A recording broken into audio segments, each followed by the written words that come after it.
Espíritu.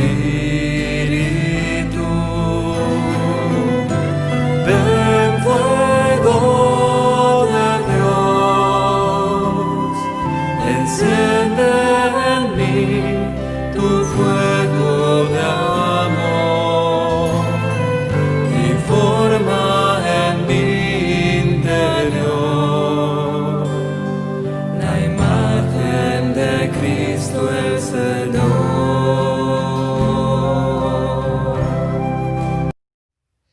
En el nombre del Padre, del Hijo y del Espíritu Santo. Amén. Espíritu Santo, tú que desde siempre eres el Maestro de lo imposible, ven a realizar en nosotros todo aquello que es posible. Haz vivir lo que está muerto, haz brotar lo que está en germen, haz madurar lo que ha caído en tierra. Sé en nosotros el Espíritu del Padre. Ven a convencernos de entregar nuestra vida y de colaborar en la gran obra de la creación, de transformar la tierra en tierras para compartir entre todos. Sé en nosotros el Espíritu del Hijo. Ven a enseñarnos a pasar por la cruz para abrir el camino de tu reino y a vivir confiadamente tanto las pruebas como las alegrías de la vida.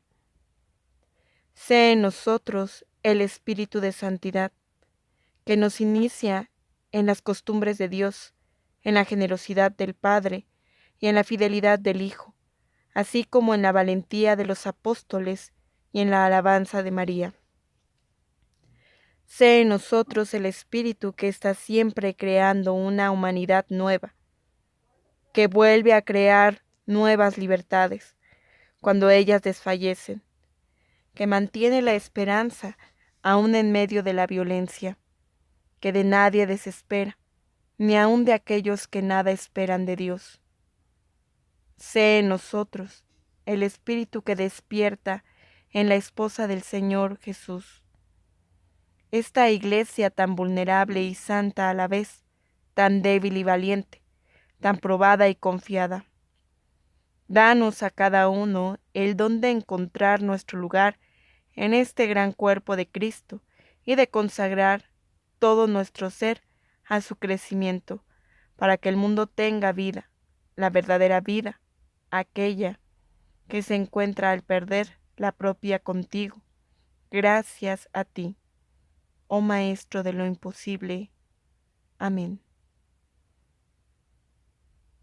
Espíritu Santo, llega a cada uno de nosotros, enciende en nuestros corazones el fuego del amor divino, para que una vez llenos de ese fuego podamos encender otros corazones, corazones dispuestos, disponibles, siempre al encuentro del Señor.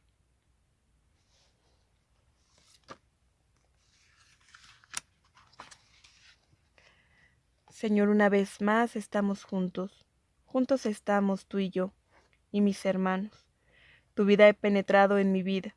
Mi historia es tan banal, tan vacía, tan mediocre, y ni siquiera tengo historia.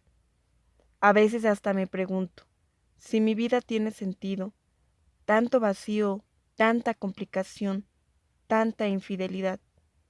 Pero cuando estoy contigo es como si el entusiasmo, el ánimo renaciera, reviviera.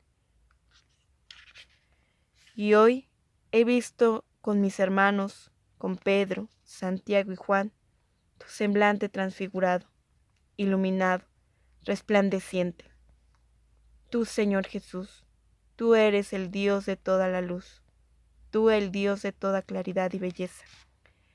Es bueno estar a tu lado, es bueno convivir contigo, pero mejor aún, Señor, mejor aún es tener la certeza de que estás conmigo en la vida, por tu gracia, por tu amor.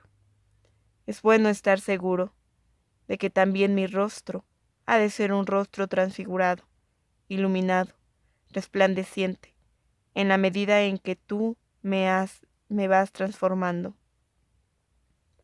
Libremente, alegremente, jubilosamente te suplico que yo me vaya identificando cada vez más contigo, hasta el punto de poder decir con los apóstoles: qué bien estamos aquí, Señor. Gracias, Señor, porque nos permites vivir estos misterios, porque a través de tu transfiguración también poco a poco nos vas transfigurando y nos vas llenando de esperanza a la vida eterna. Padre nuestro que estás en el cielo, santificado sea tu nombre. Venga a nosotros tu reino. Hágase tu voluntad en la tierra como en el cielo. Danos hoy nuestro pan de cada día. Perdona nuestras ofensas, como también nosotros perdonamos a los que nos ofenden. No nos dejes caer en la tentación, y líbranos de todo mal. Amén. Dios te salve María, llena eres de gracia, el Señor es contigo. Bendita eres entre todas las mujeres, y bendito es el fruto de tu vientre Jesús. Santa María, Madre de Dios, ruega por nosotros los pecadores, ahora y en la hora de nuestra muerte. Amén. Gloria al Padre, y al Hijo, y al Espíritu Santo, como era en un principio, ahora y siempre, por los siglos de los siglos. Amén. En el nombre del Padre, del Hijo y del Espíritu Santo. Amén.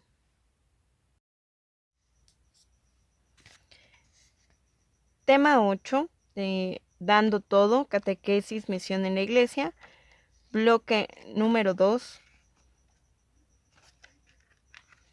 integralidad en la misión.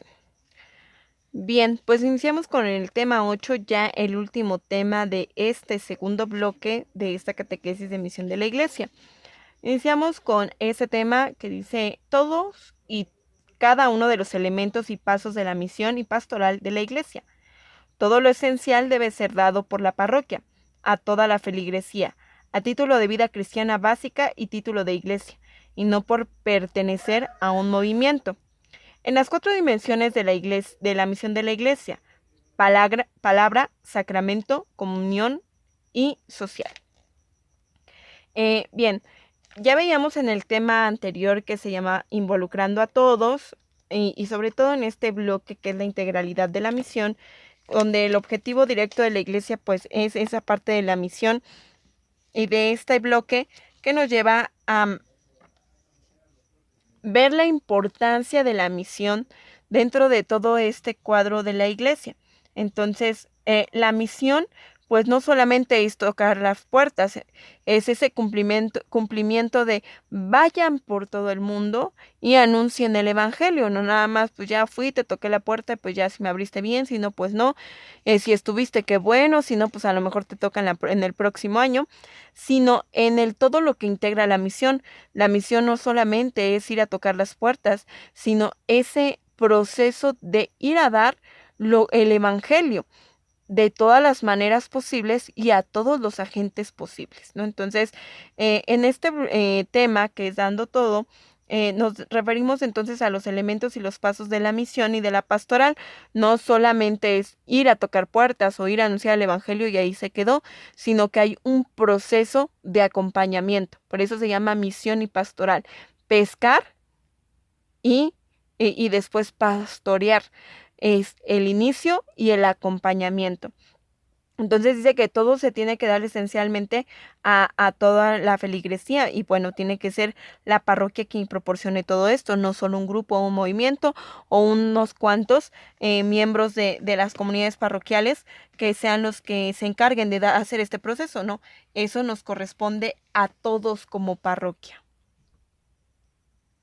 Ahora, dentro de todo esto, hay 4 dimensiones principales en la misión de la iglesia o 4 dimensiones principales en el ser de la iglesia, que es el sacramento, la palabra, el sacramento, la comunión y lo social, que se dividirán en lo que es la pastoral o el ministerio, bueno, que lo vamos a llamar así ahorita, pastoral profética, pastoral comunional, pastoral de diaconía, que es la acción social, ¿no? Entonces, y la pastoral sacerdotal. En resumen, pues es entonces esto que es la palabra, los sacramentos, que es la liturgia, la comunión, que es todo lo que condensa las pequeñas comunidades, los grupos y los ministerios, bueno, los grupos y los ministerios de la diaconía, que no solamente pues va a ser, que va a ser un servicio en concreto sobre todo lo que es la acción social o la pastoral social. Nosotros lo conocemos así como la pastoral profética, la pastoral litúrgica, la pastoral comunitaria y la pastoral social, ¿no? Entonces, esos nos tiene que sonar desde ahorita, ya que son la base principal y elemental de todo proyecto pastoral, ya sea de un grupo, ya sea de un ministerio, ya sea el proyecto pastoral parroquial o inclusive el proyecto pastoral diocesano que todos deberíamos de conocer. Estas 4 dimensiones grandes que son, se los vuelvo a repetir, profética, litúrgica, comunional y social, ¿no? Entonces, todo proyecto parroquial nos tiene que llevar estas 4 dimensiones, o sea, todos tenemos que estar inmersos dentro de estas 4 dimensiones. No significa que tengamos 4 ministerios, sino que incluso un solo grupo, un solo ministerio, cuando hace un proyecto debe de estar bajo estas situaciones. Eso es la pastoral, eso es la misión y la pastoral.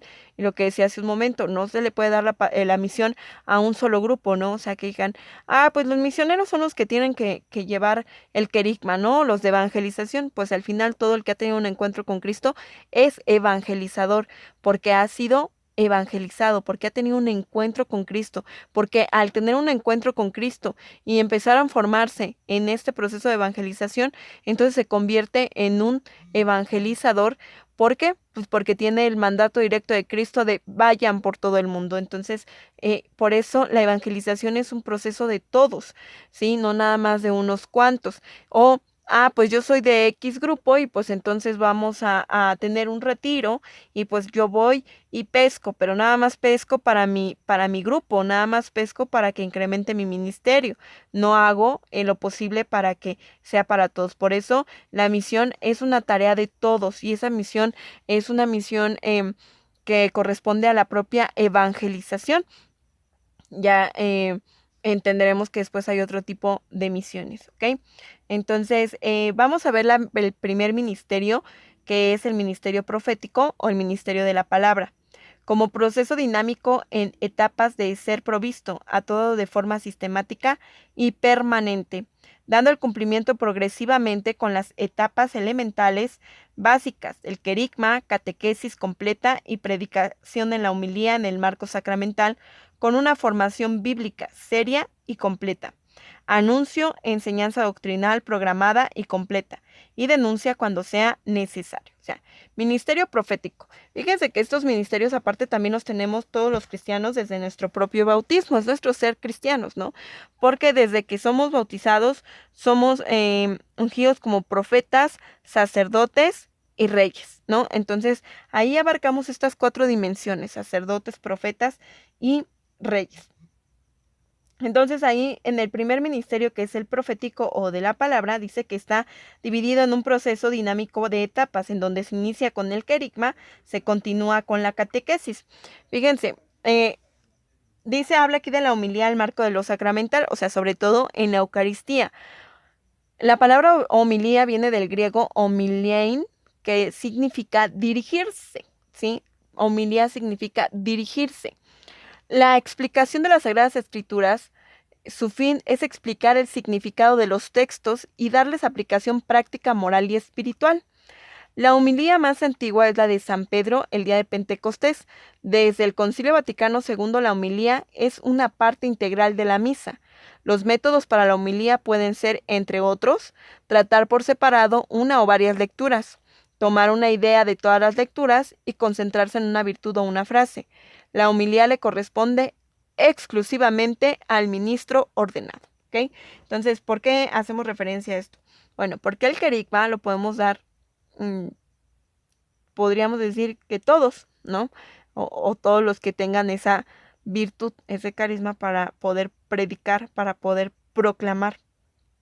La catequesis, pues no es lo mismo predicar y proclamar que dar catequesis, porque el querigma es un anuncio, lo tenían que dar, el querigma lo daban los heraldos, ¿no? O sea, era un anuncio con fuerza, un anuncio con poder, un anuncio que traspasa el corazón, mientras que la catequesis es un proceso de formación, ¿no? Entonces, no es lo mismo el predicador que el catequista. Habrá muchos de ustedes que tengan estas dos virtudes y puedan predicar o puedan proclamar, puedan dar el querigma y también puedan dar catequesis, pero no es lo mismo porque la catequesis ya implica un proceso más fuerte de formación en el que entonces ya entran los dogmas, ya entra el magisterio de la iglesia, ya entran las sagradas escrituras y entonces tú tienes que aprender a dar ese proceso de formación porque es la madurez de la fe. Y la homilía dice que es exclusivamente, bueno, del ministro ordenado, pero que también es esta explicación de las Sagradas Escrituras en donde se les da la aplicación práctica, moral y espiritual, ¿no? Y entonces todo esto nos tiene que acompañar en nuestro proceso de formación como cristianos. Y dice una formación bíblica seria, ¿sí? Y completa, que nosotros tengamos la capacidad de conocer las Sagradas Escrituras, de estudiarlas y sobre todo de ponerlas en práctica.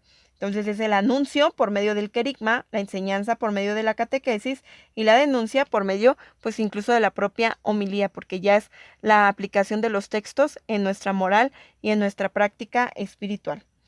Entonces dice que es necesario que esté esta doctrina programada y completa, ¿sí? Ustedes a lo largo de este proceso que nosotros tenemos ahorita de evangelización, pues desde que tuvieron su encuentro con Cristo hasta este momento, que ya van más de 5 años, pues han tenido un proceso de formación doctrinal a través de las catequesis.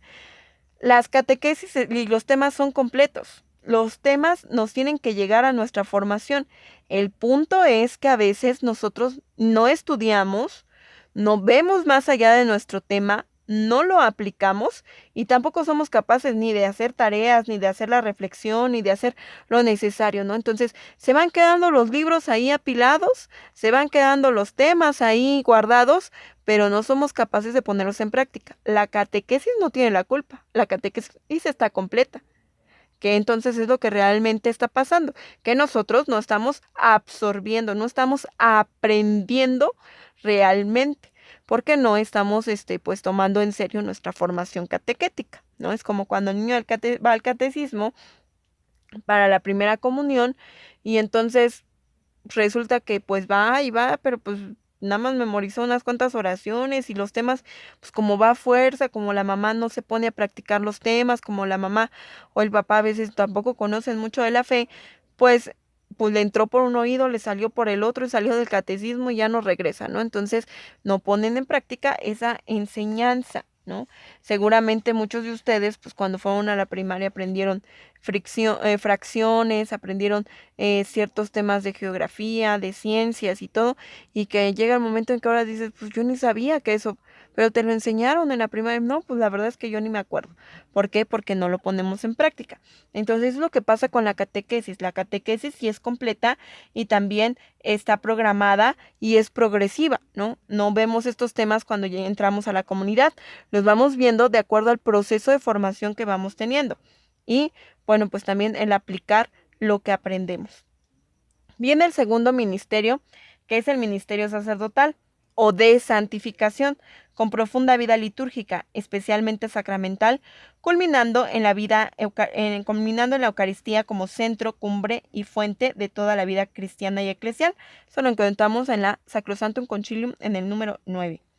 Llevando y formando en una vida profunda de oración comunitaria e individual, apartándose diariamente a orar. ¿Sí? Entonces, este ministerio sacerdotal es aquel que nos va a llevar a tener esa acción santificadora y también esa acción de encuentro con Dios. Entonces, ¿dónde se va a dar? A través de la vida litúrgica y sobre todo de la vida sacramental.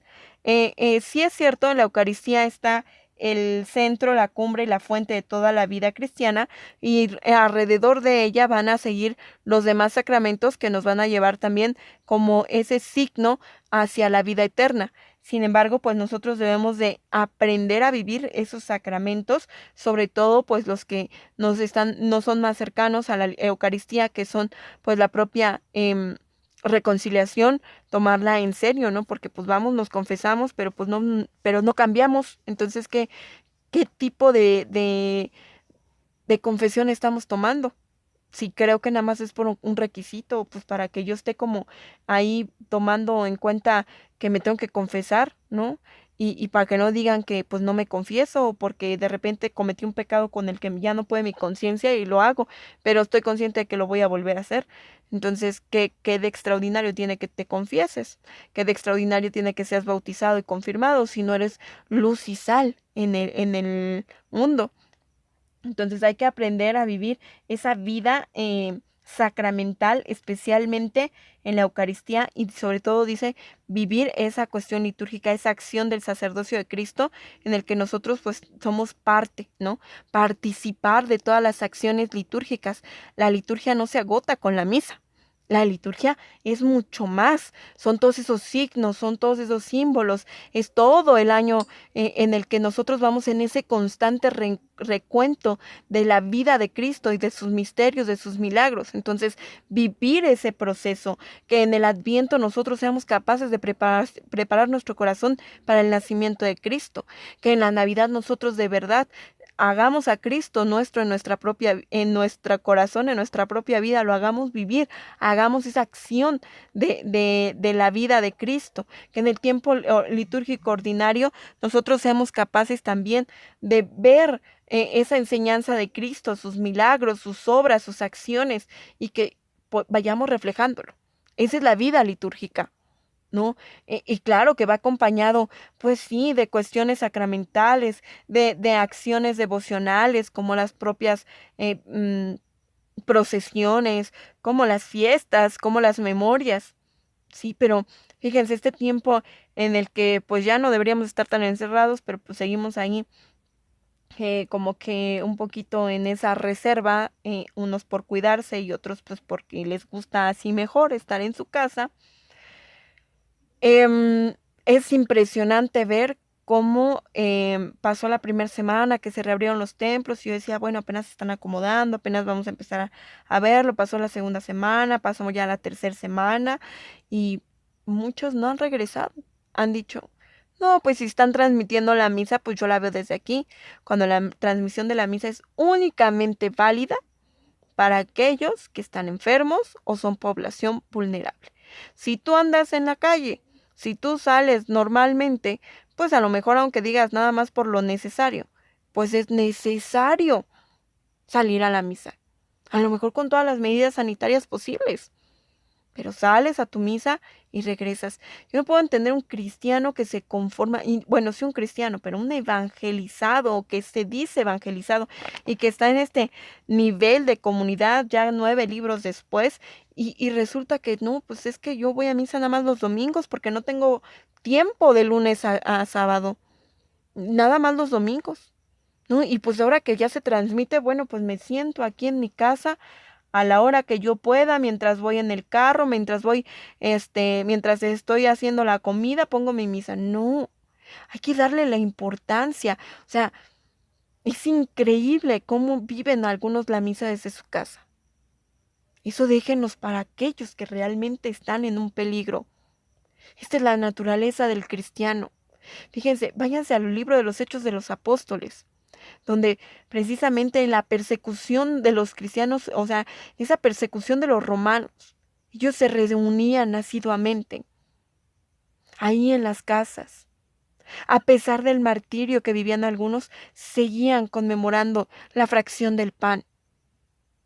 Seguían reuniéndose a la enseñanza de los apóstoles, sin miedo. Y ahora con más modernidad, con más situación, o sea, es un virus, sí, que claro, con mal cuidado, con poca atención, claro que puede matar. Pero más mataban los romanos, más mataban los cristeros. Bueno, a los cristeros más bien. Y aún así, ahí los cristeros, en medio de las cuevas, en medio de las casas, en secreto, celebraban la Eucaristía. Y nosotros ahora, con tan poquito, dijimos, no, yo ya no puedo ir al templo, no, yo hasta que todo esto haya desaparecido, pues Dios nos preste la vida, para que cuando ya no exista esto, podamos salir. Habla también de la vida profunda de oración. Yo espero que todos los que han guardado de verdad esta cuarentena hayan utilizado el tiempo para la oración. para encontrarse realmente con Cristo por medio del diálogo. A lo mejor yo sin darme cuenta ya estoy aquí juzgando y ustedes ya hasta sean místicos o contemplativos. Yo desafortunadamente pues no lo hago pues porque alguien tiene que hacer las cosas. Entonces yo les decía en algún momento pues es difícil entenderlo, ¿no? Porque yo también tuve que salir y a mí no me dio miedo. Y claro que estaba bajo las expectativas y me enfrenté a muchas personas que sí contrajeron esta enfermedad y de verdad que cada vez que me enteraba que alguien que había visto, que había escuchado, que había cruzado alguna palabra, se había contagiado, sí cruzaba por mi mente el decir, ¿y si yo también me enfermo? Pero aún y con todas mis limitaciones, el Señor aquí me tiene. Es momento de que tú vivas una vida profunda de oración y de liturgia. La liturgia no solamente es para el grupo de liturgia. Y la liturgia no se agota en las lecturas. No se agota en quién cante el salmo, en quién sea monitor, en quién pase por la colecta. Eso no es la liturgia. También en aquel que participa, aquel que prepara, aquel que vive. Termina la misa siempre diciendo, vayamos a vivir lo que aquí hemos celebrado. Es hora de vivir eso que celebramos. Continuamos con el ministerio de comunión. Construyendo la comunidad, parroquia, comunión de comunidades, todos y todo en comunidad. Todo y todo en comunidad. Este es el ideal de la parroquia y que sería perfecto si así fuera. Porque todos tendríamos algo en común y nadie tendría que andar pensando que su grupo es mejor, que su ministerio es mejor, porque todos tenemos algo en común y nuestra formación sería básica y entonces si todos estamos en comunidad, todos tendríamos que tener un ministerio y no tendríamos que estar dobleteando, pero como no es así, bueno, este es el ideal, construir una común unión. La parroquia no es solo feligresía de un territorio, sino que debe construirse una comunidad verdadera, culminando en la Eucaristía Dominical, que debe ser la celebración de una verdadera comunidad parroquial, que supone construye comunidad, celebración de familia y no devoción privada o cumplimiento del precepto. O sea, no nada más ir a misa porque es precepto dominical. O sea, voy a misa los domingos porque, o sea, muchos de verdad, muchos evangelizados o que se dicen evangelizados, si no fuera porque es precepto dominical, ni al domingo asistirían, porque el domingo es día familiar, porque el domingo es día de paseo, porque el domingo es el único día de que descanso. Entonces, lamentablemente así pasa. Sí, entonces no deberíamos de asistir a misa por precepto dominical, sino porque es nuestro momento de unirnos a la comunidad. Imagínense cuánto tiempo en confinamiento y entonces es tan como que si de verdad nosotros esperamos vivir en comunidad, sería tan necesario el domingo asistir a la misa. Sin embargo, me atrevo a decirlo y espero que no sea motivo de escándalo, porque pues luego todo lo que se dice lo utilizan en contra de uno. Me atrevo a decir que el hecho de que ahora en nuestra parroquia haya una misa de precepto, se ha convertido como en el que, ay, pues así voy a misa el sábado y ya no voy el domingo. Y entonces ya el domingo me dedico a hacer mis cosas. Y ya ni me aparezco en el templo. O sea, entonces si tú crees eso, sigue siendo un cumplimiento de precepto. Nada más porque tengo que cumplir. No porque realmente añores el domingo para ver a los demás. Para hacer esta comunión. Y dice, y menos en privado. ¿No? Deberíamos ya nosotros de celebrar todo en este acto público comunitario. Bien, el ministerio de la diaconía, en el sentido del hecho 6 para el servicio social de los necesitados. En Hechos 6 encontramos nosotros, dice, en aquellos días, como crecía el número de los discípulos, hubo murmuraciones de los griegos contra los hebreos, de que las viudas de aquellos eran desatendidas en la distribución diaria. Así que los 12 convocaron a la multitud de los discípulos y dijeron, no es justo que nosotros dejemos la palabra de Dios para servir a las mesas. Busquen pues, hermanos de entre ustedes, a 7 varones de buen testimonio, llenos de Espíritu Santo y de sabiduría, a quienes encargaremos esta tarea. Y nosotros persistiremos en la oración y en el ministerio de la palabra. Y agradó la propuesta a toda la multitud, y eligieron a Esteban, varón lleno de fe y del Espíritu Santo, a Felipe y a Prócoro, y a Nicanor, Timón, Parmenas, Nicolás, prosélito de Antioquía.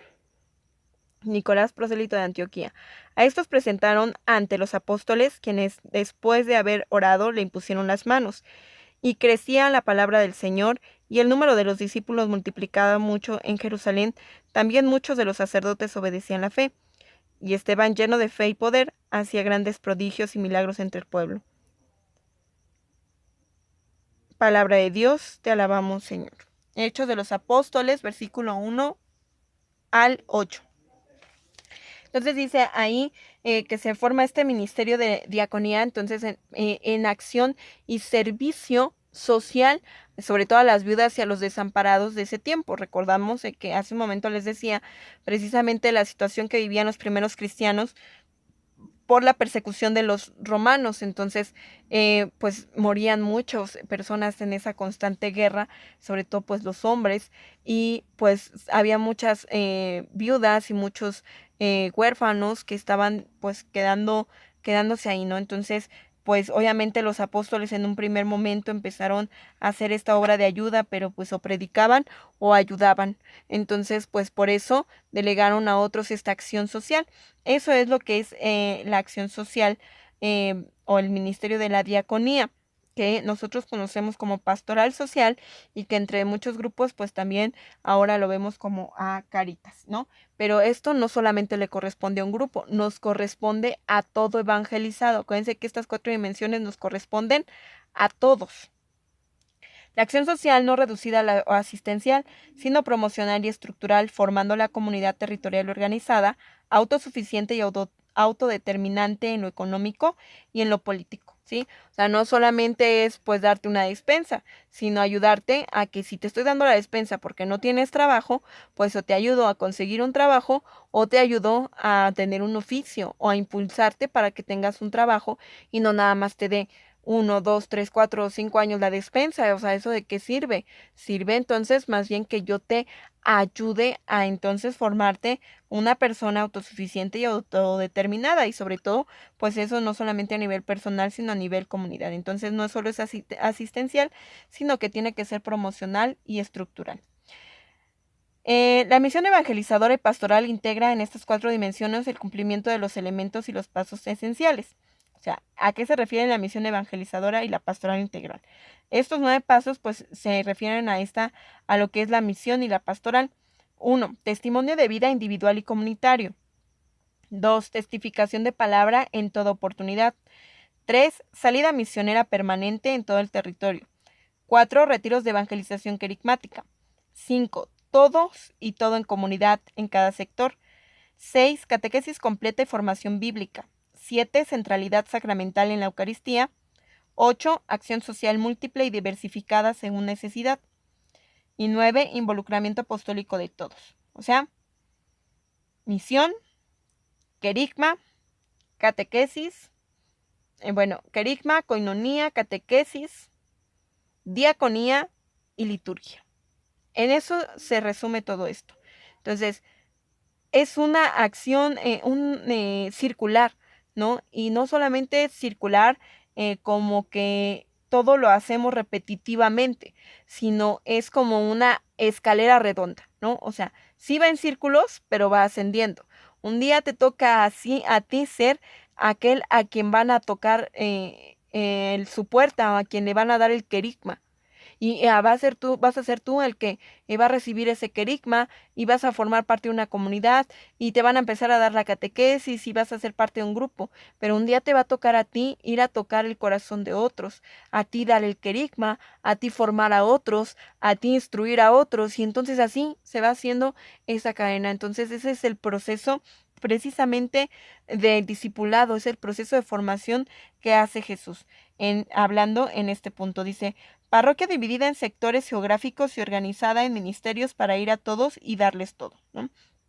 El sentido de la estructura o de la división no es el que unos sean de un lado y otros sean de otro, y yo soy de tal sector y yo soy del otro sector, y los de la parroquia pues no van a los del sector 4, y los del sector 4 pues se quedan ahí con su capilla, con sus cosas, con sus comunidades, con sus grupos. No, es todos formamos parte de una parroquia, pero esta división sectorial geográfica nos ayuda a tener mayor control y sobre todo pues poder dividir de una manera más sistemática pues cuántas personas son en el sentido geográfico, en el sentido de organización y sobre todo pues en el sentido también de poder llegar a todos, ¿no? Pues si en cada sector nosotros formamos un centro catequético, cada sector tiene un ministerio de música, tiene su equipo de animación litúrgica, tiene pequeñas comunidades, tiene lo necesario para vivir suficientemente y no convertirse en independientes, sino en una parte, una extensión de la parroquia en ese sector. Los 4 primeros elementos son de la etapa misionera, los 4 siguientes de la etapa pastoral y todos no solo recibiendo, sino participando activamente para darlo y llevarlo a los demás, con un compromiso misionero de todos. Todos estos elementos del conjunto y los pasos del proceso deberían ser cumplidos de forma integral y sistemática por toda la parroquia y asumidos por la diócesis en un orgánico plan misionero y pastoral de conjunto. Pues justamente la diócesis desde hace unos 4 o 5 años empezó con la revisión del plan pastoral que teníamos ya pues desde el año 96, 90 y algo, y entonces pues que era el que había puesto nuestro anterior obispo, don Onésimo Cepeda. Sin embargo, pues empezó a hacer don Oscar Roberto, que llega en el año 2013 aproximadamente. Se empieza a dar cuenta de que pues no es la misma realidad la del 96 que la de ese momento y que a lo mejor el plan pastoral que muchos ni siquiera conocían pues no estaba siendo funcional para todos. Entonces empieza con la revisión del plan pastoral y ahora con la propuesta del proyecto pastoral diocesano, en el que pues todos hemos sido parte de alguna manera con las asambleas que se han hecho por parte de los equipos de animación pastoral, que son los EPAPs, pues con lo que ha trabajado y lo que ha dicho cada ministerio en cada parroquia, y que ahora no solamente está el proyecto pastoral diocesano, sino que está en vísperas de hacerse el proyecto pastoral parroquial, que va pues de la mano con los proyectos que cada uno de los grupos y ministerios deberían de tener. Siempre integral en estas 4 dimensiones: la palabra, el sacramento, la comunión y lo social. Si a lo mejor yo soy de un grupo juvenil, pero pues a mí nada más me importa atraer jóvenes, hacer retiros, pero no estoy viendo esta parte comunional, pero no estoy aterrizando en una acción social, pero no estoy dejando de lado la formación a través de la palabra, pues de nada va a servir mi proyecto.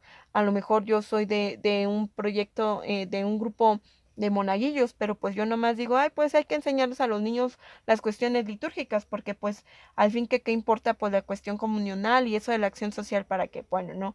Todo proyecto pastoral deberá tener estas 4 dimensiones, deberá de tener como objetivo la situación misionera, la situación de la cuestión pastoral, y todo esto va a ser un conjunto que nos va a ayudar. Entonces, si todos tenemos estos 4 elementos a la hora de hacer el proyecto pastoral parroquial, pues vamos a tener mayor fruto, porque todos vamos a ir encaminados en lo mismo.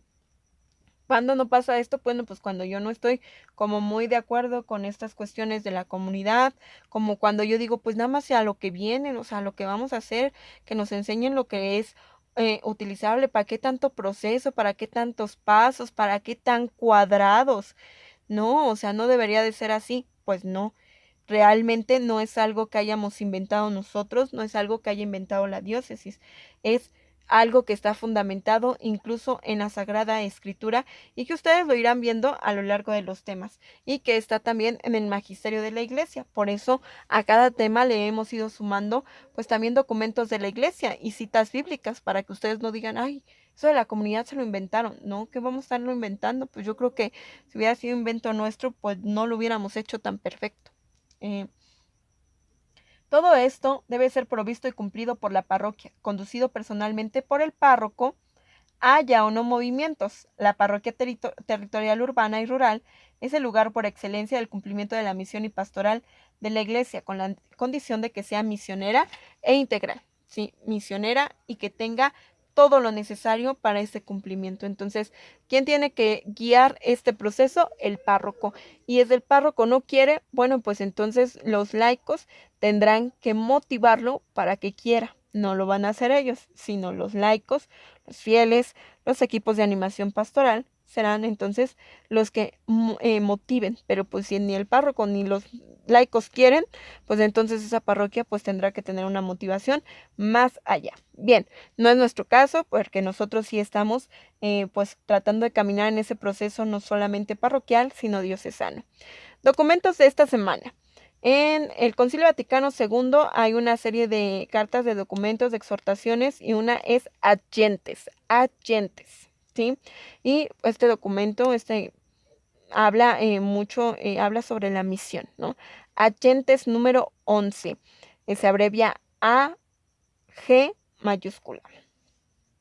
Es necesario que la Iglesia esté presente en los grupos humanos por medio de sus hijos, que viven entre ellos o que ellos son enviados, porque todos los fieles cristianos, a donde quiera que vivan, están obligados a manifestar con el ejemplo de su vida y el testimonio de la palabra el nombre nuevo de que se revistieron por el bautismo y la virtud del Espíritu Santo, porque han sido fortalecidos con la confirmación de tal forma que todos los demás, al contemplar sus buenas obras, glorifiquen al Padre y perciban cabalmente el sentimiento auténtico de la vida y el vínculo universal de la unión de los hombres. Agentes número 11, ¿sí?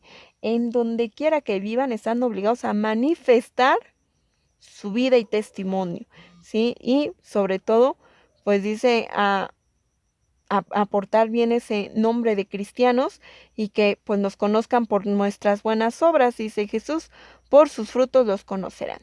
En Agentes número 12 dice: la presencia de los fieles cristianos en los grupos humanos ha de estar animada por la caridad con que Dios nos amó, que quiere que también nosotros nos amemos unos a otros. En efecto, la caridad cristiana se extiende a todos sin distinción de raza, condición social o religión. No espera lucro o agradecimiento alguno, pues como Dios nos amó con amor gratuito, así los fieles han de vivir preocupados por el hombre mismo, amándolo con el mismo sentimiento con que Dios los buscó. Pues como Cristo recorría las ciudades y las aldeas, curando todos los males y enfermedades, en prueba de que ha llegado el reino de Dios, así la Iglesia se une por medio de sus hijos a los hombres de cualquier condición, pero especialmente con los pobres y los afligidos, y a ellos se consagra gozosa, participa en sus gozos y en sus dolores, conoce los anhelos y los enigmas de la vida, y sufre con ellos en las angustias de la muerte. A los que buscan la paz desea responderles en diálogo fraterno, ofreciéndoles la paz y la luz que brota del Evangelio. Agentes número 12. Pues numeral es de mucha reflexión, también incluso personal. Las preguntas de esta semana. ¿Cuáles son las 4 dimensiones de la misión de la Iglesia? Te las repito. ¿Cuáles son las 4 dimensiones de la misión de la Iglesia? ¿A quiénes compete el involucramiento apostólico? Expliquen. ¿Qué dimensión abarca el testimonio de vida? Preguntas muy fáciles, pero de mucha reflexión. Esta semana vamos a leer el libro de los Hechos de los Apóstoles, capítulo 6, versículo del 1 al 15. Yo ya les leí la mitad, pues ya ustedes leerán lo que falta, ¿ok? Y bien, con eso terminamos este tema número 15. Este tema número 8. No es regaño, no es problema, o sea, no quiero que se sientan como aludidos, sino pues que a veces cuando algo pues decimos, chin, sí es cierto, ¿no? O sea, yo estoy haciendo lo mismo, ¿no? Entonces, ojalá que reflexionen y que consideren todo lo que estamos viendo en nuestro tema, porque pues si no de nada sirve ir tan avanzados si no lo estamos poniendo en práctica. Vamos a terminar con nuestra oración. En el nombre del Padre, del Hijo y del Espíritu Santo. Amén. Mamita María, tú que eres la estrella de la nueva evangelización, te pedimos que nos ilumines con esa luz que irradia por medio de tus virtudes, sobre todo de tu servicialidad, de tu alegría y del accionar la palabra de Dios y de ir siempre a los que más lo necesitan. Que a ejemplo tuyo nosotros podamos ser fieles discípulos de Cristo y sobre todo que podamos ser fieles servidores. que cuando digamos que sí, sea un sí como el tuyo. Dulce Madre, no te alejes, tu vista de mí no apartes. Ven conmigo a todas partes y nunca solo me dejes. Ya que me proteges tanto como verdadera Madre, haz que nos bendiga el Padre, el Hijo y el Espíritu Santo. Amén. Santa María de la Palabra, ruega por esta iglesia evangelizada y evangelizadora.